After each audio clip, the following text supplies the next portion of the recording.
Kita ke berita selanjutnya mengenai preman yang memalak pedagang pasar.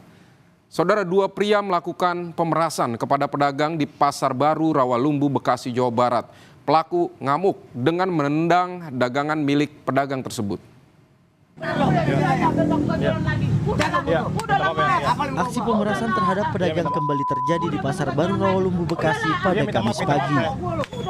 Kedua preman ini ngamuk dengan menendang dagangan dan memaksa korban menutup lapaknya.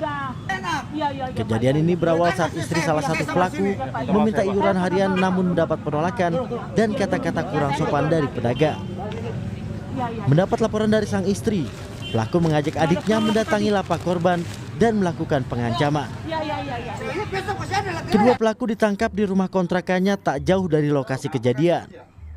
Pelaku mengaku uang hasil pemerasan digunakan untuk memenuhi kebutuhan sehari-hari.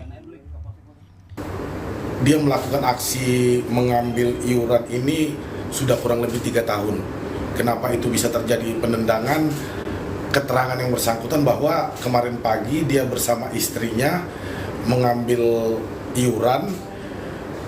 Istrinya yang mengambil, istrinya kemudian melaporkan kepada TAD bahwa ada kata-kata yang kurang sopan dari pedagang, kemudian TAD mengantar istrinya pulang dan kemudian kembali lagi mengajak saudaranya. Jadi kedua orang saudara kandung.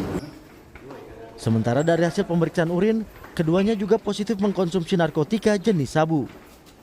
Stefan Swangge, Kompas TV, Bekasi, Jawa Barat.